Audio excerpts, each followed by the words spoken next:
इन दो के बाद हम तीसरे नंबर पे जो बात करेंगे, तीसरी बात आती है तीसरी बात आती है मंत्र। मैंने मेन पॉइंट लिख कर रख लिए थे कि मैं कंफ्यूज ना हूं आज। तीसरी चीज आती है मंत्र। जब आप मंत्रों का उच्चारण करते हैं, ठीक है, तो उससे भी बहुत फर्क पड़ता है। अब आप कहेंगे कि मंत्रों के उच्चारण से हमारा स्पिरिचुअल नॉलेज कैसे बढ़ेगी। आप सबको पता होना चाहिए, पता होना क्या चाहिए, आप सबको पता है कि हमारी बॉडी में 5 एलिमेंट्स होते हैं, ठीक है।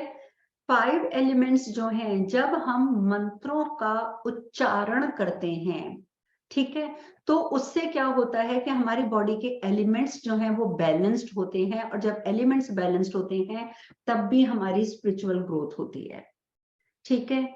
अब एलिमेंट्स हमारे मंत्रों से कैसे होते हैं, क्योंकि देखिए this is called sound therapy, इसको आप साउंड थेरेपी भी कह सकते हो, और अगर आप टेक्नोलॉजी की भाषा में बोलें तो आप इसको सोनिक टेक्नोलॉजी भी कह सकते हो। जब भी आपको एक चीज मैं पहले बताना चाहूंगी कि आप जानते हैं कि सबसे पुरानी भाषा हमारी संस्कृत भाषा है पूरे विश्व में। जो प्राचीन भाषा थी वो देवनागरी बोलो, जिसको बाद में उन्होंने हिंदी में भी कन्वर्ट कर दिया, या संस्कृत। संस्कृत में जितने भी शब्दों का उच्चारण है, जितनी भी, वैसे तो स्वर और व्यंजन हम लोग क ख ग में भी करते हैं, ठीक है, उसमें भी ध्वनियां होती हैं, ठीक है, लेकिन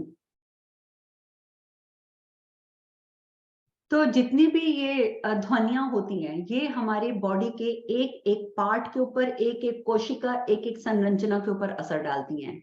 और तो सबसे बड़ी मेन चीज ये है कि ये जितनी ध्वनियां हैं, संस्कृत के हर एक शब्द से एक स्पेसिफिक ध्वनि, एक स्पेसिफिक वाइब्रेशन उपस्थित होती है। इसीलिए जब हम कहते हैं ना कि जब आप दुर्गा सप्तशती में कोई पाठ कर रहे हैं, ठीक है, दुर्गा सप्तशती का कोई भी अध्याय उठा लीजिए, या आप कोई भी उसका मंत्रोच्चारण का जो भी पेज है आप उसको उठा लीजिए, आप उस मंत्र को लगातार बोल बोल कर आप करना आरंभ कीजिए, क्योंकि वो संस्कृत में है। तो जैसे ही आप उसकी प्रोनाउंसिएशन करेंगे तो उस एक एक शब्द की वाइब्रेशन से आपकी स्पिरिचुअल पावर जो है, आपकी मिस्टिक्स पावर्स जो है वो ग्रो करेंगी।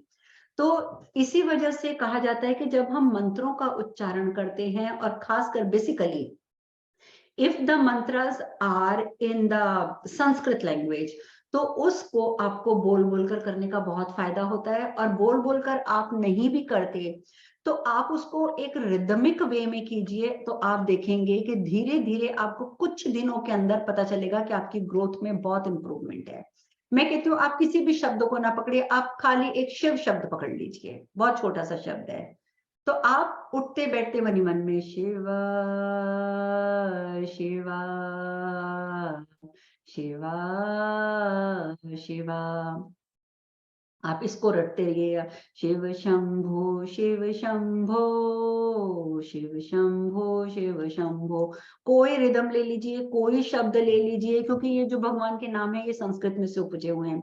तो आप देखेंगे कि कुछ दिनों के बाद, आप 21 दिन करके देख लीजिए ये, और 21 दिन के बाद आप देखेंगे कि आप में कितने बॉडीली मेंटली आप में कितने चेंजेस आएंगे। अगर आपको डिप्रेशन है तो आपका डिप्रेशन खत्म हो चुका होगा, अगर आपको फिजिकल और मेंटल किसी और टाइप की प्रॉब्लम है वो आपकी प्रॉब्लम्स ठीक हो जाएंगी। तो इसीलिए मंत्रों के उच्चारण को हम लोग बल देते हैं। और अगर आप मुंह से बोलकर नहीं भी करना चाहते तो एक सुर में किसी भी मंत्र को आप ले लीजिए, और उस सुर से आप मन ही मन में अजपा जाप भी करते रहेंगे। जैसे हम लोग करते हैं राम राम राम राम राम राम राम राम, मन ही मन में कर रहे हैं, इट्स ओके, ये भी चलेगा।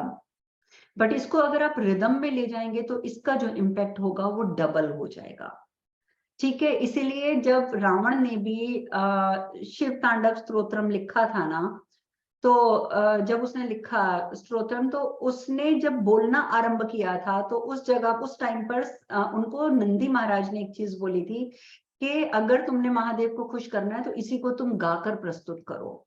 और तब उसने उस तांडव स्तोत्रम को गाकर बोला था। तो कहने का तात्पर्य यह है कि किसी भी मंत्र को जब हम एक रिदमिक वे में ले जाते हैं तो उसका असर बहुत जल्दी होता है। ओम नमः शिवाय, ओम नमः शिवाय, ओम नमः शिवाय, ओम नमः शिवाय आप कर रहे हैं, इट्स ओके। लेकिन अगर आप इसी को सुर में ले जाएं, ओम ओम नमः शिवाय, कोई भी एक सुर ले ले, मैं इस समय इसमें आपको बताऊंगी नहीं। और ठीक है, तो आप देखेंगे कि उसका इम्पैक्ट आपकी बॉडी पे ज्यादा पड़ता है। तो जो तीसरी चीज होती है वो मंत्र होती है। अगर मंत्रों का उच्चारण इस तरीके से आप करते हैं बेसिकली मन में या बोलकर, तो इसका अलग इम्पैक्ट पड़ता है और आपकी स्पिरिचुअल नॉलेज, स्पिरिचुअल पावर्स, ये सब बढ़ने लग जाती हैं।